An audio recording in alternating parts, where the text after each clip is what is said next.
안녕하세요. 미래를 설계하라 경제잡학사전 진행의 김혜수입니다. 8월 6일 수요일 경제잡학사전 시작해보도록 하겠습니다. 오늘은 신예지, 김경진 두 분의 아나운서와 함께 경제 이야기 나눠보도록 하겠습니다. 안녕하세요. 안녕하세요. 네, 간밤에 미증시 상황 짚어보도록 하겠습니다. 지난주 금요일에는 고용지표의 충격 때문에 하락세를 보였던 미증시였죠. 하지만 일거래일 만인 월요일에 금리 인하 기대감에 반등에 성공을 해줬습니다. 하지만 이러한 현상이 지나치게 가팔랐던 급락에 대한 기계적 반등인 이른바 데드캣 바운스였다는 시장의 평가도 있었는데요. 화요일 뉴욕 증시는 낙관론을 다시 되돌리는 하루를 보냈습니다. 촉매제는 7월의 ISM 서비스업 PMI 지수 때문인데요. 시장 예상을 하회한 50.1선으로 턱걸이하는 모습이 나타났고요. 6월 대비 0.7포인트 하락을 했습니다. 또한 문제의 고용지수가 위축 국면인 46.4까지 떨어지면서 코로나 팬데믹 이후 최저 수준으로 하락을 했습니다. 이미 앞서서 ISM 제조업 지수가 5개월 연속 하락세를 이어오고 있는 가운데 미국 경제의 70%를 차지하는 서비스업의 PMI까지 정체하는 모습이 나타나주면서 미국의 경기 둔화 신호가 짙어지고 있습니다. 그동안 미국 증시 랠리를 견인해왔던 기술주와 반도체 섹터도 약세 흐름 보였는데요. 팔란티어의 호실적에도 불구하고 약세 흐름이 나타났습니다. 한편 엔비디아는 대중국 판매 불확실성 우려에 하락하는 모습이 포착이 됐고요. 장 마감 이후에 발표된 AMD 실적도 시장의 예상을 하회했습니다. 미국이 대만의 상호관세 인하 조건으로 TSMC의 인텔 투자, 그리고 4천억 달러의 대미 투자를 요구하면서 시장의 불확실성은 계속해서 고조되고 있습니다. 내일은 장 마감 이후에 아마존과 애플의 실적 발표가 있는데요. 체크해보시면 좋겠고요. 또한 연준이 주시하는 물가 지표도 공개가 됩니다. 기술주들의 조정 흐름이 계속해서 이어질지 금리 인하 기대감이 커질지 주목해보시면 좋겠습니다. 네, 이렇게 글로벌 경제 흐름 간략하게 짚어봤고요. 이어서 자세한 미증시 마감 시황 전해보도록 하겠습니다. 예지 아나운서 전해주시죠. 네, 미증시 마감 시황 전해드립니다. 오늘 뉴욕 3대 지수 모두 하락하는 모습이었습니다. 다우존스는 44,111.74포인트로 0.14% 하락했습니다. 나스닥은 2만 선으로 0.65% 하락하는 모습 보여줬고요. S&P 500은 0.49% 내리며 6,200선에서 종가 형성했습니다. 미국 7월 ISM 서비스업 지수가 50대 1로 발표되며 시장의 기대를 밑돌았습니다. 서비스업 경기 둔화와 고용 위축 신호가 겹치며 투자 심리가 위축된 건데요. 트럼프 대통령의 대중국 관세 압박 발언도 지정학적 긴장을 키운 모습이었습니다. 다음으로 히트맵 열어서 오늘 미증시 종목별 움직임도 알아보겠습니다. 오늘은 M7 전반적으로 하락폭을 키우면서 빨간불을 켠 날이었습니다. 마이크로소프트가 1.47% 내렸고 애플과 구글은 0.2%대 하락했습니다. 메타도 1.66%의 낙폭을 보였습니다. M7 중엔 양자 대장주 아이온큐에 투자한 아마존만이 소폭 상승하는 모습 보여줬는데요. 오늘 팔란티어가 8% 가까이 올랐고 금융단에서 워런 버핏이 이끄는 버크셔 앤비는 위성 라디오 업체 시리우스 XM 주식을 500만 주 추가 매입하면서 전체 지분을 37%까지 확대한 이슈에 오라클은 최근 오픈 AI와 수십억 달러의 장기 계약을 체결해 클라우드 매출을 기대하고 있는데요. 이에 동반 1%대 상승하는 모습 보여줬습니다. 다음으로 글로벌 이슈 살펴보겠습니다. 도널드 트럼프 미국 대통령이 반도체와 의약품 수입품에 대한 관세 부과를 향후 일주일 안팎에 발표하겠다고 밝혔습니다. 미국 내 제조업 부활을 위한 핵심 산업 압박 조치로 의약품에는 최대 250%의 고율 관세도 예고했습니다. 트럼프 대통령은 5일 CNBC 인터뷰에서 처음에는 의약품에 소규모 관세를 부과하겠지만 1년 또는 1년 반 이내에 150%로 인상되고 이후 250%까지 올라갈 것이라며 우리는 의약품이 미국 내에서 생산되길 원한다고 주장했습니다. 현재 미국과 중국은 상호 보복 관세 인상을 유예하고 희토류 자석 및 일부 기술에 대한 수출 제한을 완화하는 내용의 무역 휴전 상태에 있습니다. 이번 휴전 조치는 오는 8월 12일 만료될 예정으로 양국은 연장 여부를 놓고 막판 협상을 진행 중입니다. 도널드 트럼프 미국 대통령은 5일 반도체에 대한 새로운 품목별 관세를 다음 주 발표하겠다고 밝혔습니다. 트럼프 대통령은 다른 국가들이 관세를 낮추기 위해 미국에 약속한 투자는 상환할 필요가 없는 선물이라는 점도 강조했는데요. 유럽연합이 약속한 투자를 이행하지 않을 경우에는 그들은 35%의 관세를 내야 합니다라고 경고하기도 했습니다. 한국도 3,500억 달러 규모의 투자 약속과 관세 15% 부과를 맞바꿨는데요. 우리 정부는 이 투자가 대출 보증 중심이라 실질 부담은 크지 않다고 설명하고 있습니다. 다만 트럼프 대통령의 발언을 고려할 때 향후 한미 간 후속 협상에서 양국 간 입장 차이가 발생할 가능성이 높습니다. LG CNS 2대 주주인 사모펀드 운용사 맥커리 PE가 LG CNS 지분 일부를 장외에서 처분하면서 투자 회수에 나섰습니다. 추가 매도 가능성이 남아있지만 인공지능, 디지털 자산, 로봇 관련 성장성이 중장기 주가 모멘텀을 이어갈 것이라는 관측이 나옵니다. 5일 투자은행 업계에 따르면 크리스탈 코리아는 이날 장 마감 후 LG CNS 보유 지분 21.5% 가운데 약 5.6%를 블록딜로 매각했습니다. 신영증권 연구원은 어떤 사업자가 국가 AI 사업자로 선정되고 스테이블 코인 사업에서 주도권을 잡을지와 무관하게 이들의 시스템 구축 운영 서비스를 제공하는 다음 LG CNS에는 수혜가 예상된다고 내다봤습니다. 미국의 7월 서비스업 경기가 사실상 정체된 것으로 나타났습니다. 신규 주문은 거의 늘지 않았고 고용은 한층 더 위축된 가운데 투입 비용은 약 3년 만에 가장 큰 폭으로 오르며 기업 활동이 압박받는 모습을 보였습니다. 공급관리협회 ISM은 5일 현지 시간 발표한 보고서에서 7월 서비스업 구매관리지수 PMI가 50.1로 전월보다 하락했다고 밝혔습니다. 서비스업의 낮은 인플레이션이 전체 물가 상승률을 안정적으로 유지하는 데 기여해왔지만 이번 데이터는 그 흐름이 꺾일 가능성을 시사하고 있습니다. 네, 그럼 이어서 M7 종목별 이슈 살펴보겠습니다. 먼저 아마존 소식입니다.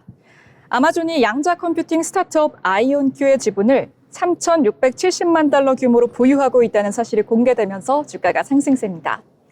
이는 이전 아마존의 공시에는 없던 새로운 내용인데요. 아마존이 아이온큐에 상당한 투자를 단행했음을 시사합니다. 일부 기록에서는 아마존이 2024년 초부터 아이온큐에 대한 지분을 가지고 있었던 것으로 분석이 되고 있습니다. 다음 소식 알파벳 소식입니다. 미국 기관 연방 AI 공급 업체 목록에 오픈AI, 구글, 엔트로픽이 승인됐습니다.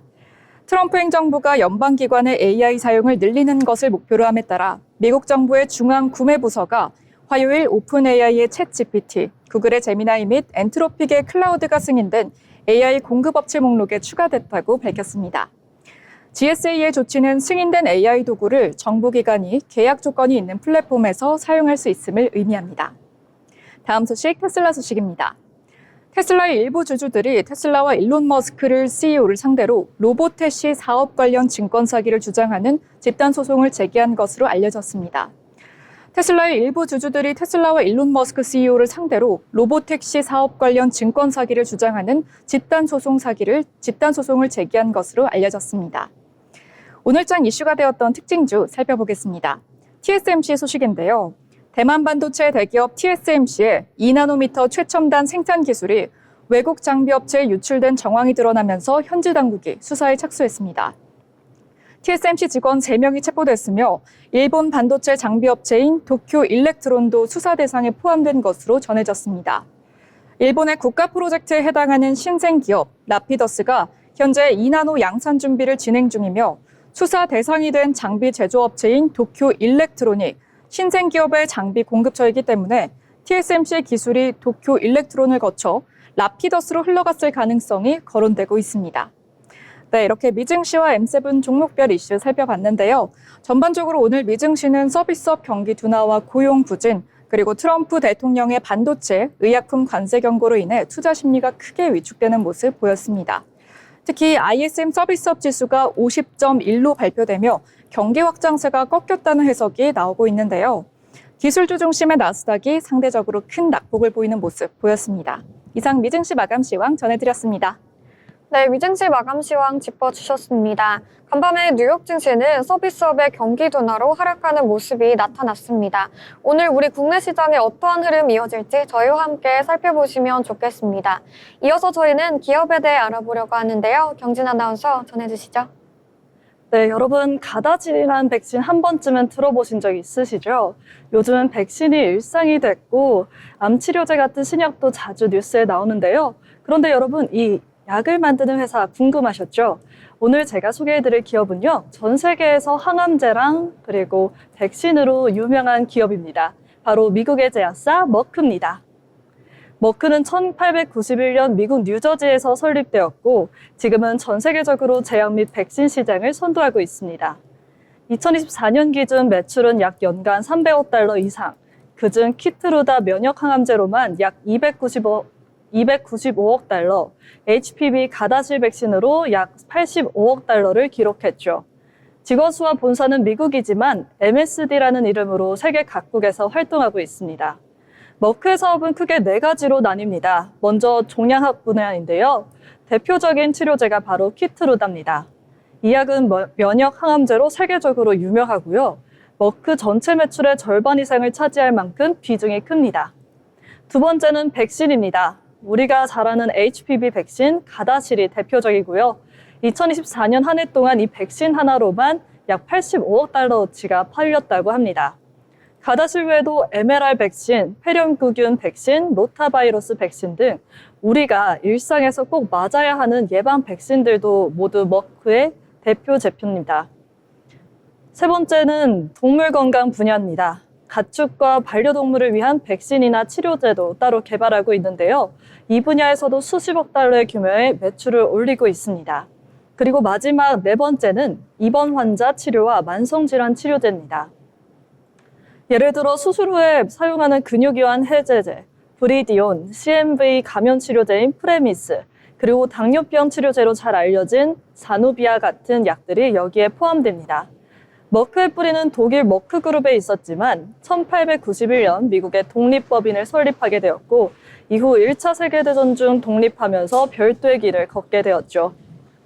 1960년에서 70년대에는 세계 최초의 MLR 백신, B형 간염 백신 등을 개발하면서 백신 혁명을 주도했고 1979년 최초 스타틴 계열인 로바스타틴 개발로 고혈압 치료제에도 앞장섰습니다. 최근에는 R&D에 매년 약 179억 달러를 투자하며 다양한 신약 개발에 박차를 가하고 있는데요. 머크는 최근 수년간 전략적 인수합병을 통해 연구 파이프라인을 강화해 왔습니다. 프로메테우스 바이오사이언스, 하푼 테라퓨틱스, 아이바이오 등을 인수하며 다양한 치료제 개발 역량을 확대하고 있죠. 이러한 인수는 단순한 확장이 아니라 면역 항암제로부터 희귀질환 치료제까지 파이프라인을 넓히는 전략적 행보입니다. 머크는 과학을 통해 인류를 돕는 데 집중합니다. 또 ESG 경영과 사회 책임도 활동도 활발한데요. 뉴스위크가 선정한 2025년 미국의 가장 책임감 있는 기업 1위에 2년 연속 오른 바 있고 교육, 의료 지원, WHO와 협업한 기생충 퇴치 프로그램도 꾸준히 이어가고 있습니다. 머크는 뉴욕 증권거래소에 주식이 상장되어 있고 티커명은 MRK입니다. 다우지수와 S&P 500 구성 종목이며 포춘 500에도 포함된 대표 글로벌 기업인데요. 한국에서는 MSD라는 이름으로 더 익숙하고 이 이름으로 백신과 치료제를 공급받고 있습니다. 오늘 소개해드린 머크, 생명과학으로 사람들의 삶을 바꾸는 회사입니다. 백신, 항암제, 희귀질환 치료제까지 눈에 잘 보이진 않지만 우리 건강에 꼭 필요한 약을 만들고 있는 기업이죠. 지금까지 알아두면 쓸데있는 기업 사전 머크입니다. 네, 머크 기업에 대해 알아보는 흥미로운 시간 가져봤습니다. 이어서 오늘 신문에 나온 이슈들도 하나하나 짚어주실 텐데요. 예지 아나운서 어떤 내용 준비하셨을까요? 네, 경제 분야에서 주목할 만한 소식을 간추린 뉴스 브리핑 시간입니다. 먼저 삼성전자 관련 헤드라인입니다. 삼성전자가 인공지능 기술 고도화, 휴머노이드 개발, 디지털 트윈 솔루션 구축 등 미래 사업 핵심 과제를 집중 추진하는 전담 조직을 신설했습니다. 이노엑스랩은 전체 회사 차원의 대형 과제, 각 사업부의 도전적 전략 과제를 전담해 단기간 실질적인 성과를 창출하는 실행형 조직입니다. 조직 규모는 수십 명에 이르는 것으로 알려졌는데요. 과제별로 필요 역량을 갖춘 인재를 조직 간 경계를 넘어 유연하게 추가로 선발, 충원한다는 방침입니다. 이를 통해 과제 중심의 유기적 협업 체계를 기반으로 DX 부문의 핵심 전략을 결집한다는 계획입니다. 최우선 과제는 디지털 스인 솔루션 적용 및 확산, 로지스틱스 AI 적용을 통한 물류 운영 모델 혁신, 피지컬 AI 기술을 활용한 제조 자동화 추진, 휴머노이드 핵심 기술 개발 등입니다. 다음 소식 북미 전기차 감소세 관련 뉴스입니다. 전동화에 역행하는 도널드 트럼프 미국 대통령의 환경 규제 완화 정책 여파로 올해 상반기 북미 전기차 시장이 확연한 감소세로 돌아섰습니다. 중국 전기차 시장은 성장세를 이어가는 모습 보여줬습니다. 이에 현대차 그룹은 시장 다각화에 집중하는 모습인데요. 지역별로 보면 유럽 전기차 시장이 지난해 동기 대비 28.3% 성장한 194만 선 대를 기록하는 등 판매 규모는 커졌으나 점유율은 20.6%로 0.5%포인트 하락했습니다. 중국은 올해 상반기 글로벌 전기차 캐즘 국면에서도 대도시를 중심으로 보급형 전기차 수요가 늘면서 점유율이 글로벌 전체 시장의 60.32%를 차지하는 모습 보였습니다. 최근 미국 의회를 통과한 크고 아름다운 법안 OBBB에 따라 전기차 보조금이 9월 말 폐지될 예정이어서 이런 수요도나 움직임은 하반기에 더욱 확대될 공산이 큽니다. 제조사들 사이에선 정책 불확실성에 대한 대응 차원에서 내연기관 중심의 제품 전략으로 역행하는 모습도 보이고 있습니다. 현대차는 이번 현대모터클럽 재팬의 출범이 현대차의 일본 내 입지를 강화하는 데 크게 기여할 것으로 보고 있습니다. 다음 뉴스 국민연금공단의 퇴직연금 참여 관련 기사입니다. 국민연금공단이 400조 원 규모의 기금형 퇴직연금을 직접 운용하는 방안에 시동을 걸었습니다. 수익률이 연 2%에 불과한 퇴직연금을 국민연금 수준인 6%까지 올리려는 목표입니다. 지난 10년간 퇴직연금의 연평균 수익률은 2% 안팎으로 평균 6%인 국민연금은 둘째치고 물가 상승률에도 못 미쳤다는 비판을 받았습니다. 국민연금은 퇴직연금 수익률 제고를 위해 국민연금공단이 기금형 퇴직연금 사업자로 참여하라는 국정감사 지적사항에 대해 공단에서 기금형 퇴직연금 사업을 수행할 수 있도록 하는 근로자 퇴직급여 보장법 일부 개정안이 발의돼 있다며 국회의 법안 논의 결과에 따라 국민의 노후 소득 보장 강화에 기여할 수 있도록 노력하겠다고 답했습니다. 다만 기금형 퇴직연금 가입이 의무가 아닌 선택인 상황에서 가입자들의 참여가 충분할지는 미지수입니다. 한편 은퇴를 앞두고 안정성을 우선시하는 연금 가입자들은 현행 저수익 저리스크를 선호할 가능성도 있습니다. 2022년 증시 급락 당시 국민연금은 마이너스 8%대의 수익률을 기록했지만 퇴직연금은 원금을 지켜낸 바가 있습니다. 특히 퇴직연금을 관할하는 고용부는 안정성을 중시하고 있어서 보건복지부와의 조율도 필요해 보입니다. 다음 소식 한국의 경제 성장률 전망치가 상향됐다는 소식입니다. 해외 주요 투자은행들이 한국의 올해 성장률 눈높이를 높이고 있습니다. 전망치가 가장 낮았던 JP모건도 올해 경제 성장률 전망치를 한 달 새 0.2포인트나 상향했습니다. 6일 금융권에 따르면 JP모건은 올해 한국 성장률 전망치를 6월 30일 0.5에서 0.6으로 올린 데 이어 지난달 24일에는 0.7로 또 높였습니다. JP모건은 당시 한국은행의 2분기 국내 총생산 발표 이후 보고서에서 2분기 GDP 성장률이 시장 예상을 소폭 웃돌았는데 이는 수출 호조와 제조업 성장 덕분이라고 평가했습니다. 금융권 고위 관계자는 5월 한은 전망 0.8%에 대한 기본 과정과 실제 관세 협상 결과가 엇비슷한 만큼 2차 추경을 반영해 올해 성장률은 0.9%까지 올라갈 여지가 있다고 말했는데요. 1분기 성장률 충격 때문에 1% 달성 여부를 확신하기는 어려운 상황이라고 말했습니다. 지금까지 뉴스 브리핑이었습니다. 네, 뉴스 브리핑 전해주셨습니다. 오늘 나온 이슈들 저희와 함께 살펴보시면서 투자에 참고해보시면 좋겠습니다. 미래를 설계하라 경제 잡박사전에서 그 해답을 찾으실 수 있습니다. 아울러 본 방송에서 제공하는 정보는 투자 판단에 대한 조언일 뿐 해당 종목의 가치, 상승 또는 하락을 보장하지 않습니다.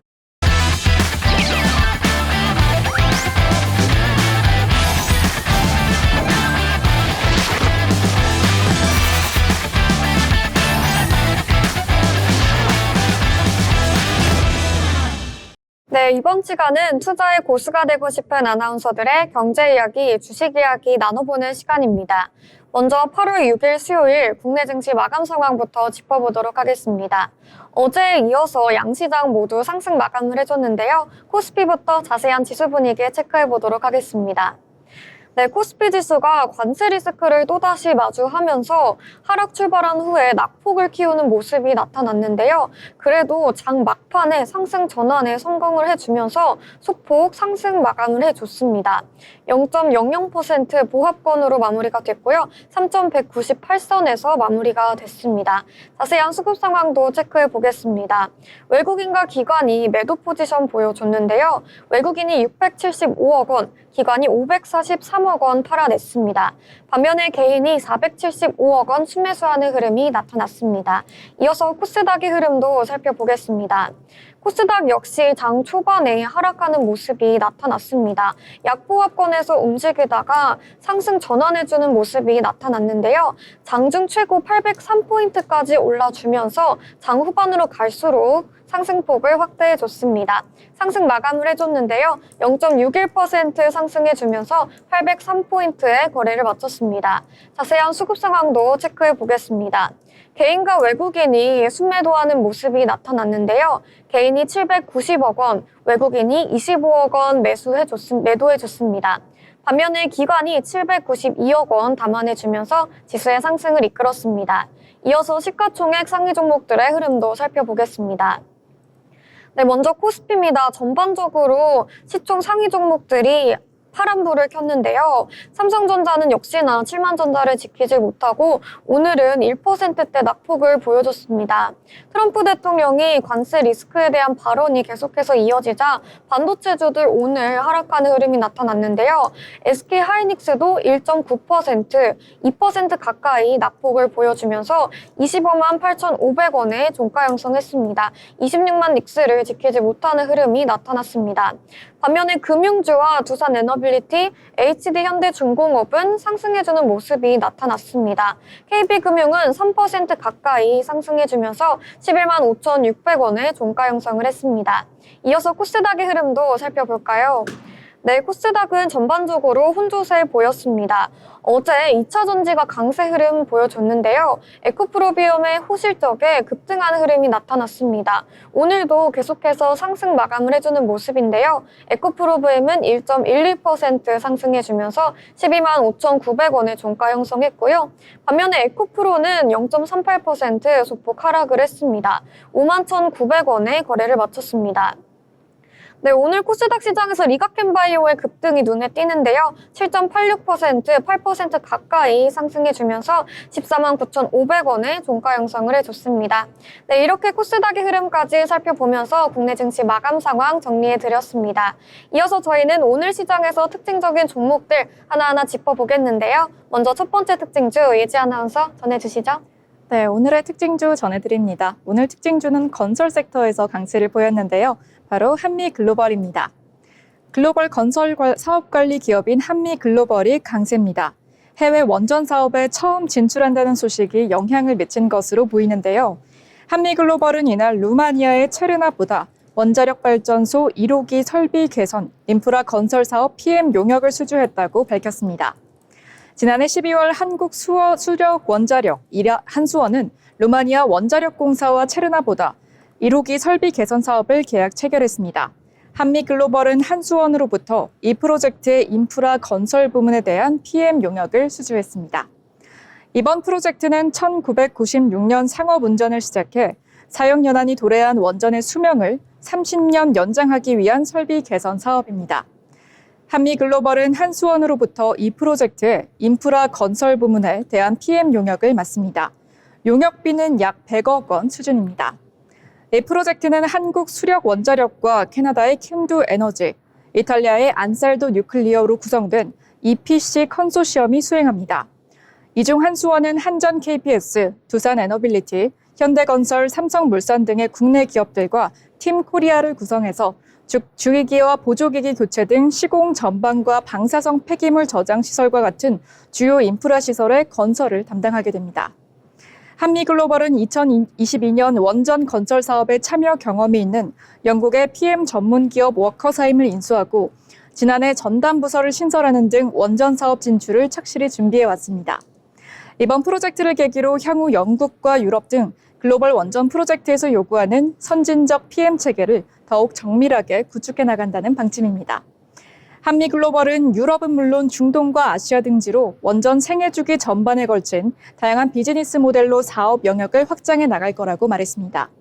PM 수행에는 한국수력원자력과 두산에너빌리티, 삼성물산 등이 팀 코리아로 참여하고 있으며 한미글로벌은 전체 프로젝트의 관리와 주요를 담당하게 됩니다. 이 같은 흐름의 한미글로벌의 차트 살펴보겠습니다. 한미글로벌은 오늘 0.31% 상승한 시가 19,570원으로 출발했습니다. 장중한 때 15.07% 상승하며 22,450원 상승하는 모습 보여줬는데요. 오늘은 윗골이 길게 달고 내려오면서 종가는 2만 원 선에서 마무리되는 모습 보였습니다. 네, 한미글로벌에 대해서 이야기 나눠봤습니다. 말씀하신 대로 한미글로벌 오늘 시장에서 뜨거운 모습 보여줬는데요. 3거래일 연속 상승세 이어오는 모습이 나타났습니다. 한미글로벌은 국내 대표적인 건설사업 관리기업인데요. 이번에 사우디 SMR 사업 예비타당성 조사 수주를 따내면서 국내 원전 관련 인프라 기업으로서 첫 해외 진출이라는 상징적인 의미를 만들어냈습니다. 특히나 중동은 지금 SMR, 즉 소형 모듈 원자로 기술 확보에 속도를 내고 있는 지역이라 이번 수주가 단순 프로젝트를 넘어서서 장기적인 K-원전 수출길의 시작점이 될 수 있다는 평가도 나옵니다. 시장에서는 이를 통해 한미글로벌이 국내 원전 생태계의 핵심 파트너로서 글로벌 입지를 확대할 수 있을 거란 기대가 커지고 있고요. 정부 역시 이번 건을 전략적 지원 대상으로 보고 있는 만큼 향후 연속적인 수주 소식도 주목해 볼 필요가 있겠습니다. 네, 이렇게 원전 관련 소식 전해드렸고요. 이어서 다음 특징주 이야기 나눠보겠습니다. 중국인 단체 관광객 무비자 입국이 허용이 되면서 오늘 시장에서 여행주가 뜨거운 관심을 받았습니다. 오늘 시장에서 주목할 만한 정책 뉴스가 하나 나왔죠. 중국인 단체 관광객의 무비자 입국이 추진된다는 소식이 전해지면서 면세, 여행, 카지노, 유통 관련주들이 줄줄이 상승세를 보였습니다. 국가미래전략위원회가 중국 단체 관광객 무비자 입국을 신속히 추진해야 한다라는 과제로 선정을 한 건데요. 이는 단순한 제도 개선을 넘어서서 코로나 이후 지지부진했던 한중 관광 회복에 불을 붙일 수 있다는 이슈로 해석되고 있습니다. 오늘 시장에서는 여행주들이 강세를 나타냈고요. 특히 롯데 면세점과 제주 드림타워 등 중국 관광객 의존도가 높은 기업에 대한 기대 심리가 크게 작용을 했습니다. 중국은 한국 관광시장에서 여전히 압도적인 비중을 차지하는 1위 국가죠. 한한령해제 기대감이 겹치면서 이번 조치가 본격적인 소비 회복 사이클의 출발점이 될 수 있다는 분석도 나오고 있습니다. 앞으로 무비자 입국이 실질적인 시행으로 이어질 경우 유통, 숙박, 카지노 전반에 걸친 순환 수혜가 예상이 되는 만큼 계속해서 여행주들 지켜볼 필요가 있겠습니다. 네, 이렇게 여행주 관련해서 이야기 나눠봤고요. 이어서 다음 특징주로 넘어가 보도록 하겠습니다. 예지 아나운서 전해주시죠. 네, 이번 특징주는 화장품 분야의 특징주입니다. 바로 APR인데요. APR이 2분기 역대급 실적을 기록했습니다. 통상 2분기는 화장품 업계의 비수기로 꼽히지만 화장품과 뷰티 디바이스 부문이 가파르게 성장하면서 전체 실적을 이끌었습니다. 2분기에 역대급 실적을 내놓으면서 상반기 실적도 사상 최대치를 기록했습니다. 상반기 연결 기준 잠정 실적은 매출 5,938억 원, 영업이익 1,300억 원대로 전년 동기 대비 각각 95%, 149% 성장하는 모습 보여줬습니다. 영업이익은 지난해 전체 연간 영업이익을 초과 달성한 것으로 나타났습니다. 사업 부문별로는 화장품 및 뷰티 부문은 2분기 2,270억 원의 매출을 올렸습니다. 지난해 동기 대비 3배가량 매출이 늘어난 건데요. 실적 기여도가 높았던 브랜드는 바로 메디큐브였습니다. 메디큐브는 유럽판로 확대, 미국 LA와 홍콩 팝업 스토어 운영 등을 통해 글로벌 브랜드로 성장하고 있죠. 제로 모공 패드를 비롯해 PDRN, 콜라겐 라인업 등 다양한 제품이 아주 많이 팔렸다고 합니다. 뷰티 디바이스 부문은 매출액 900억 원을 기록해 같은 기간 32% 성장했습니다. 대표 제품인 부스터 프로가 전 세계적으로 인기를 받고 있는데요. 이에 전반적인 성장을 이끄는 모습입니다. APR은 이번 실적 호조세를 바탕으로 올해 조 단위 매출을 달성한다는 계획입니다. 미국 시장에서 브랜드 인지도가 확대되고 미국 뷰티 전문 편지숍, 올타 뷰티 판매가 본격화되는 만큼 성장세는 더 빨라질 것으로 보고 있습니다. 지역별로는 미국 시장의 성장세가 압도적으로 높았는데요. APR의 2분기 해외 매출 비중은 78%로 집계됐는데 그중 미국 매출은 29%로 가장 매출이 컸습니다. 해외 매출 부분 신장률은 무려 230%에 달했는데요. 이 같은 소식에 APR의 차트 한번 보시겠습니다. 오늘 APR은 18만 8,500원으로 출발해 장중한 때 18.71% 상승한 22만 4천 원에 거래되는 모습 보였습니다. 저가는 마이너스 1.85% 찍었지만 종가는 9% 상승한 모습으로 20만 7천 원 선에서 종가 형성하는 모습 보였습니다. 네, APR 관련해서 이야기 전해주셨습니다. APR이 2분기 실적 발표가 투자 심리를 크게 자극한 하루였는데요. 오늘 시장에서도 강세 흐름 보여줬습니다. 잘 아시다시피 APR은 에스파, 블랙핑크 등 유명 K-팝 스타와 연계한 마케팅 전략으로 자체 브랜드인 널디, 에이바자르, 포멘트를 중심으로 글로벌 시장에서 눈에 띄는 성장을 이어가고 있는데요. 이번 2분기 실적에서는 영업이익과 순이익 모두 시장 기대치를 상회하면서 진짜 실적으로 증명했다라는 평가가 나오고 있습니다. 특히 해외 매출 비중이 빠르게 늘고 있다는 점, 그리고 자체 공장을 통한 원가 절감 효과가 안정적인 수익 구조로 연결되고 있다는 점도 긍정적으로 해석되고 있고요. 앞으로 3분기에는 신제품 출시 효과와 중국 진출 본격화도 예정되어 있어서 지금의 주가 상승이 단기 이벤트에 그치지 않고 중장기 트렌드로 이어질 수 있을지 계속해서 체크해 보시면 좋겠습니다. 네, 이렇게 화장품 관련 특징주 살펴봤고요. 이어서 저는 다음 특징주로 엔터주 준비해 봤습니다. 글로벌 음악 차트에서 또 한 번 K 콘텐츠의 저력을 입증을 했습니다. 넷플릭스 시리즈 K-팝 데몬 헌터스의 OST가 8곡이나 빌보드 핫백 차트에 동시 진입하면서 국내 엔터주들이 강한 반응을 보이고 있습니다. 특히 한 기획사 소속도 아니고 가상의 캐릭터 그룹이 부른 OST가 실제 빌보드 메인 차트에 대거 진입한 건 유례없는 일인데요. 이로 인해 IP 확장력과 음악 제작력을 동시에 갖춘 K 엔터테인먼트 산업의 성장성이 조명이 되고 있습니다. 오늘 시장에서는 엔터 관련주뿐만 아니라 영상, 음악 콘텐츠 제작 관련 종목들도 덩달아 강세를 나타냈습니다. 이번 성과는 단순 OST 흥행이 아닌 IP 기반의 음악, 영상, 굿즈, 게임으로 확장 가능한 플랫폼 전략이 유효하다는 걸 보여주는 사례로 향후 버추얼 아이돌, AI 아티스트, IP 기반 팬덤형 콘텐츠에 대한 투자 기대감까지 번지고 있는 상황입니다. 이처럼 K-팝의 글로벌 스탠다드화가 빠르게 진행되는 가운데 향후 북미 시장과 중화권, 동남아까지 팬덤이 확장될 경우 국내 엔터 기업들은 단순 문화 콘텐츠를 넘어서서 글로벌 미디어 플랫폼 사업자로서 위상이 커질 가능성도 열려있다는 분석이 나오고 있습니다.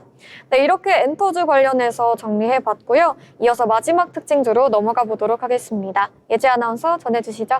네, 이번 특징주는 전기 섹터의 특징주로 베트남 원전 수출 관련 이슈가 있었습니다. 바로 한국전력인데요.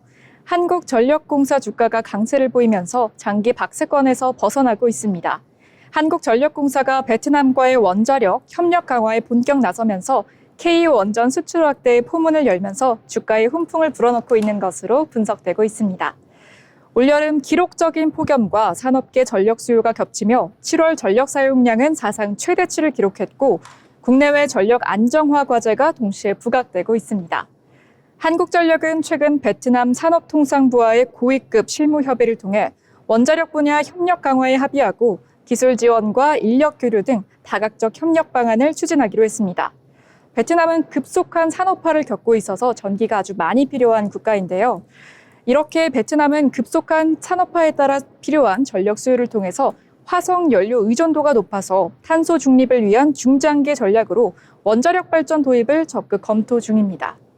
업계 관계자는 한전은 이미 UAE 바라카 원전 수출 경험을 통해 글로벌 신뢰를 확보했고 동남아 시장에서의 추가 수주는 기술력뿐 아니라 외교적 신뢰가 뒷받침되어야 가능한 상황이라고 설명했습니다. 베트남과의 협력은 향후 동남아 전체로 확장될 가능성이 크다고 평가됩니다. 한전은 이번 협의를 계기로 국내 원자력 기술과 운영 경험을 기반으로 한 맞춤형 원전 수출 모델을 베트남에 제시할 계획입니다. 구체적으로는 소형 모듈 원전 연구용 원자료, 원전 운영, 안전 교육 플랫폼 구축 등이 논의되고 있으며 향후 타당성 조사 및 공동 연구 등으로 협력 범위를 확대해 나갈 방침입니다. 이번 베트남 협력과 국내 수요 대응 전략은 한전이 글로벌 에너지 전환과 국내 수급 안정이라는 이중 과제를 동시에 해결하려는 노력으로 분석됩니다. 국내 전력 수급 상황은 빠르게 악화되는 양상을 보이고 있는데요. 지난 7월 중 하루 전력 규모는 94.3기가와트로 역대 7월 기준 최고치를 기록했습니다. 이 같은 소식에 한국전력의 차트 한번 보시겠습니다. 오늘 한국전력은 8.08% 장중한때 상승하는 모습을 보여줬습니다. 고가는 41,450원으로 거래되는 모습 보였고요. 종가는 상승분 소폭 반납하면서 7.43%에 마무리되는 모습 보였습니다. 지난주에는 4거래일 연속 하락세를 반복하다가 이번 주 들어 3거래일 연속 상승세 이어가고 있는 모습이고 거래량도 크게 늘어난 모습 보이고 있습니다. 네, 한국전력에 대해서 이야기 나눠주셨습니다. 한국전력에 대한 오늘 뉴스는 정말 무게감이 남다른데요. 단순한 실적이 아니라 산업 전반을 흔들 수 있는 구조적인 변화를 예고하고 있기 때문입니다. 이번에 베트남 국영 전력회사 EVN과의 K-원전 수출 협력 강화 소식이 전해지면서 한국전력이 단순 전력 공급 기업을 넘어서 글로벌 에너지 공급망에서 핵심 축으로 자리 잡고 있는 모양새입니다. 특히 한전은 원전뿐 아니라 송배전, 에너지 효율 시스템까지 패키지로 제공 가능한 역량을 갖추고 있는데요. 단순한 수출을 넘은 토탈 인프라 수출 모델이 기대되고 있는 상황입니다. 최근 정부 차원에서도 K-원전 수출을 국가 전략 사업으로 육성하고 있는 만큼 오늘의 이 소식은 한전뿐 아니라 두산 에너빌리티, 한전 기술 등 관련 기업 전반으로 파급 효과가 클 수 있겠고요. 장기적으로는 에너지 산업 전반에 대한 새로운 기회가 될 수 있는 신호탄으로 해석해 볼 수 있겠습니다. 이렇게 특징주 종목들 저희와 함께 정리해 봤는데요. 하나하나 살펴보시면서 특징주 종목들 살펴보시면서 투자에 참고해 보시면 좋겠습니다. 네, 이어서 저희는 인물에 대해 알아보겠는데요. 병진 아나운서 전해주시죠. 네, 다시 돌아온 오늘 이 시간, 오늘의 인물 로그 시간입니다. 오늘 만나볼 주인공은요, 동영상 공유 플랫폼의 역사를 완전히 바꿔놓은 사람이죠. 바로 유튜브의 공동 창업자인데요. 오늘 소개해드릴 인물은 바로 체드 헐리입니다. 체드 헐리는 1977년 미국 펜실베니아주에서 태어났습니다. 세 남매 중 둘째로 태어나 어릴 적부터 예술과 컴퓨터에 관심이 많았다고 하는데요. 고등학교에선 육상 선수로도 활약했고 기술 동아리 활동도 꾸준히 하며 예술과 IT 양쪽에 두각을 나타냈습니다. 대학은 인디애나 대학교 펜실베니아 캠퍼스에 진학해 순수 미술을 전공했는데요. 지금 보면 꽤 의외의 선택이지만 이 예술적 감각이 나중에 유튜브 UI 설계에 큰 영향을 미치게 됩니다. 졸업 후구는 당시 뜨고 있던 핀테크 기업 페이팔의 채용 공고를 보고 지원합니다. 그리고 면접 자리에서 지금까지도 기억에 남는 일을 하게 되는데요. 바로 페이팔 로고 디자인을 테스트 과제로 만든 거죠. 놀랍게도 그 디자인이 실제로 채택돼 페이팔은 오랫동안 그 로고를 사용했습니다. 체드 헐리는 당연히 채용됐고요. 페이팔에서 그는 사용자 인터페이스 디자이너로 일하며 자신만의 미적 감각과 실용성을 결합한 UX를 만들어냈고 그곳에서 스티브 첸, 자웨드 카림을 만나게 됩니다. 그리고 이 셋은 훗날 유튜브의 공동 창립자가 되죠.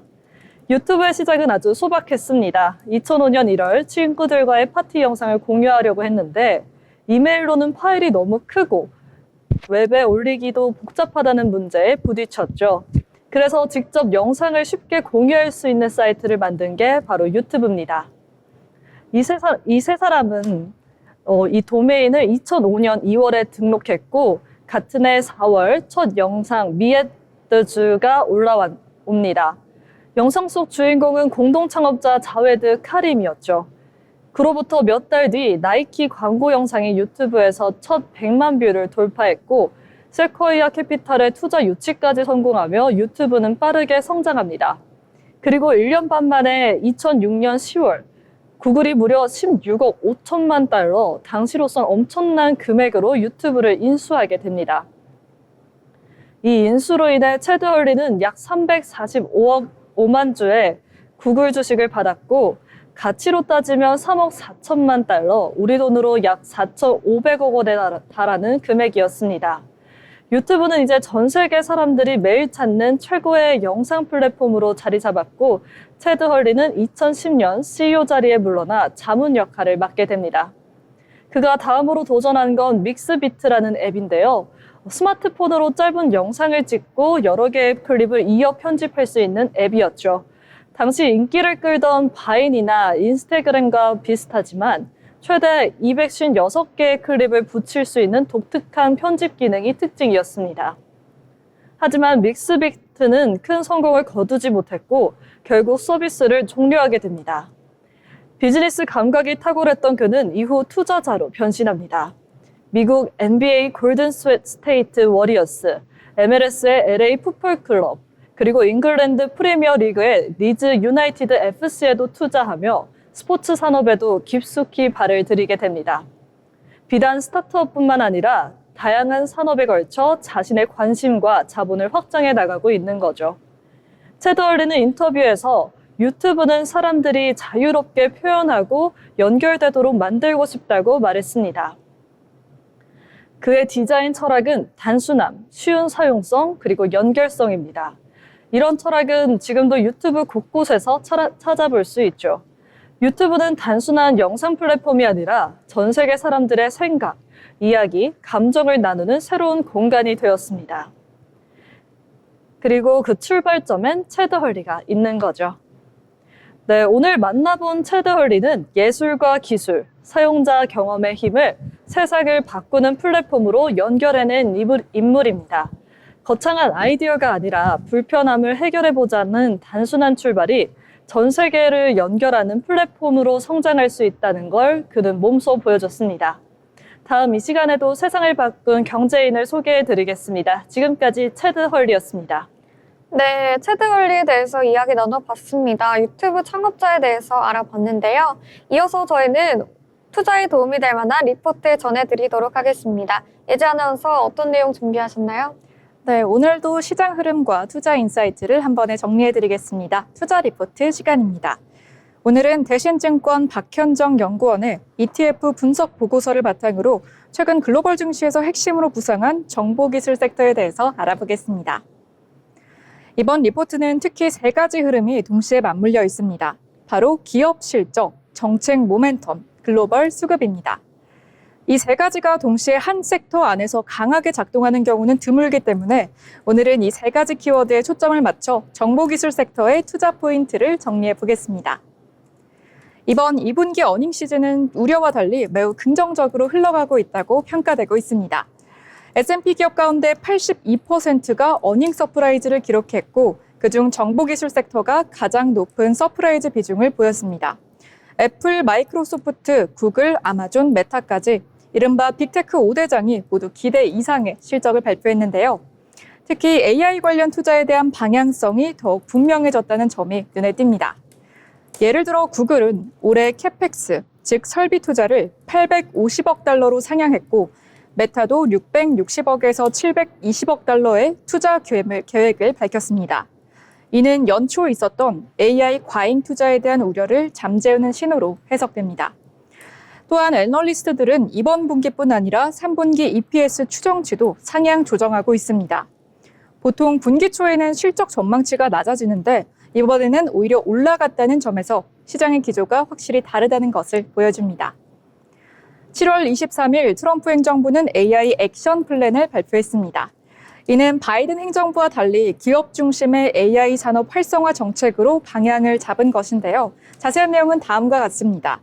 AI 수출을 위한 보안형 풀스택 패키지 개발, 데이터 센터 및 반도체 팹 건설 절차 간소화, 전문 인력 확대 위한 국가 이니셔티브 신설, 연방 조달 정책에서 민간 의견을 반영한 규제 완화. 이러한 조치는 AI뿐 아니라 데이터 인프라나 반도체, 소프트웨어까지 연쇄적으로 수혜를 줄 수 있는 정책으로 평가가 되고 있습니다. 정책 발표 이후 AI 및 인프라 관련 ETF의 자금 유입이 증가하고 있으며 특히 AIQ, LAI 플러스 등 AI 인프라 테마 ETF가 아주 큰 주목을 받고 있습니다. 수급이 낮아졌던 IT 비중도 다시 상승세를 보이고 있습니다. 한동안 글로벌 펀드에서는 미국 주식, 특히 정보 기술 섹터 비중이 줄어들었었죠. 하지만 7월 들어 분위기가 달라졌습니다. 펀드 내 IT 비중이 다시 증가하고 있는 흐름이 포착되고 있는 건데요. 그 배경엔 미국 고용지표 약세가 있습니다. 7월 비농업 부문 신규 고용이 시장 예상치를 하회했고, 이는 9월 FOMC에서 기준금리 인하 가능성을 높이는 변수로 작용하고 있습니다. 연준이 고용 둔화를 확인한다면 긴축에서 전환할 명분이 커지기 때문입니다. 시장은 이에 따라 성장주, 기술주로의 회귀 가능성을 반영하고 있습니다. 정보기술 섹터는 이 같은 금리 민감도에서 가장 큰 수혜를 받을 수 있는 영역으로 분석되고 있습니다. 한편 실적이 좋다고 해서 무조건 주가가 오르는 건 아닙니다. 보고서에 따르면 실적이 기대보다 못 미친 기업들은 평균 마이너스 5.6% 하락했습니다. 이는 과거 평균 대비 2배 이상의 페널티로 시장 심리가 아직 완전히 회복되지는 않았음을 보여주고 있습니다. 따라서 지금 시점에서는 종목 선택과 ETF 구성 종목 확인이 반드시 필요하겠습니다. ETF 관련해서 설명드리겠습니다. 이 리포트는 다양한 정보기술 관련 ETF를 비교해서 제시하고 있는데요. 그중 주요 ETF를 정리해보면 다음과 같습니다. 우선 IT 전반의 주요 ETF는 XLK가 있습니다. 엔비디아, 마이크로소프트, 애플 등을 담고 있고요. 반도체 섹터에서 유망한 ETF는 SMH가 있습니다. 엔비디아, TSMC, 브로드컴을 담고 있습니다. 소프트웨어에서 주요 ETF는 IGV가 있습니다. 오라클, 팔란티어, 그리고 세일즈포스를 담고 있습니다. AI 핵심 분야에서 주요 ETF는 AIQ가 있겠습니다. AMD, 메타, 브로드컴 등이 구성되어 있습니다. AI 인프라에서 주요 ETF는 ALAI 그리고 플러스 ETF인데요. 엔비디아, 버티브, 슈퍼마이크로 등으로 구성되어 있습니다. 투자자 성향에 따라 빅테크 중심 포트폴리오, AI 인프라 수혜 기대 포트폴리오 혹은 소프트웨어 특화 ETF 등으로 선택이 가능하니 테마와 구성 종목을 꼭 확인해 보셔서 투자 판단에 도움이 되시면 좋겠습니다. 이렇게 ETF 산업에 관한 이야기를 나눠봤는데요. 정리하면 지금까지 실적, 정책, 수급이라는 세 가지 키워드를 중심으로 정보 기술 섹터의 상승 흐름과 투자 ETF를 한번 살펴봤습니다. 시장의 일시적인 흔들림 속에서도 실적은 견고하고 정책은 뒷받침되며 수급은 개선 중입니다. ETF 투자를 고려하시는 분들이라면 이번 조정 국면을 비중 확대의 기회로 삼는 전략도 확인해 볼 만합니다. 오늘 브리핑이 투자 판단에 도움이 되셨길 바라며 지금까지 ETF 리포트 브리핑이었습니다. 네, 리포트 브리핑 전해주셨습니다.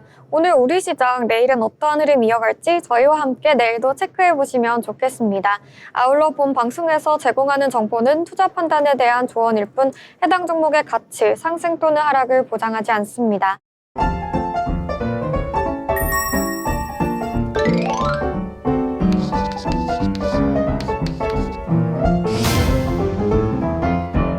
네, 오늘의 마지막 순서 오늘장 한 줄평 시간입니다. 한 분 한 분 오늘 시장에 대해서 이야기 나눠볼 텐데요. 먼저 예지 아나운서 오늘 시장 어떻게 보셨을까요? 네, 오늘 미증 씨가 모두 하락해가지고 좀 아쉬운 마음인데요. TSMC 관련 소식도 계속 들어오고 있는 만큼 확인해 보시면 좋을 것 같습니다. 네, 한 줄로 정리해 보시면 어떻게... 네, 그럼 미증 씨 앞으로 조금 더 초록불 켜줬으면 이라고 마무리하겠습니다. 네, 좋습니다. 이어서 경진 아나운서 이야기도 들어보겠습니다. 네, 오늘 양대 시장 모두 하락 출발했지만 이내 반등에 성공하면서 상승 마감해줬습니다. 국내 대표적인 건설주 섹터인 한미글로벌 해외 원전 사업 첫 진출 기대감에 강세를 보였고 한국전력 역시 베트남의 원자력 발전 기술 수주에 강세를 보였는데요. 많은 관심이 뜨거운 만큼 계속해서 흐름을 지켜보시면 좋겠습니다. 한 줄 평으로 마무리하자면요. K원전의 수출길 열리나로 마무리하겠습니다. 네, 좋습니다. 오늘 시장에서 K원전이 주목을 받았던 만큼 적당한 한 줄평이었던 것 같습니다. 아무래도 오늘 우리 시장은 조금 쉬어가는 모습이었는데요. 무난한 흐름 속에서 약보합세로 마감을 했습니다.